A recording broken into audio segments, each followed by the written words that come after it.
যখন পাকিস্তানের শাসনাধীনে ছিলাম, অত্যন্ত যন্ত্রণাদায়ক শাসন ছিল।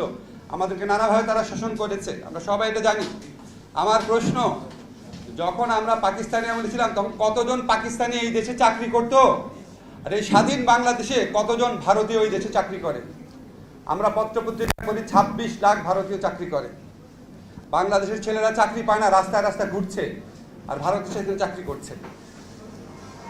স্বাধীনতার পূর্বকালে বাংলাদেশ এই অঞ্চলে যখন নির্বাচন হতো, 70-এর নির্বাচন, সেই নির্বাচনে পাকিস্তানি শাসক গোষ্ঠী কোনো রকম হস্তক্ষেপ করে নাই। যদি করতো তাহলে তো বঙ্গবন্ধুর দল এরকম ভূমিধস বিজয় পেত না। আর স্বাধীনতার পরে এই সরকারের আমলে অন্য দেশ থেকে আমাদের নির্বাচনে হস্তক্ষেপ করে বাংলাদেশের মানুষের ভোটাধিকার হরণ করা হয়।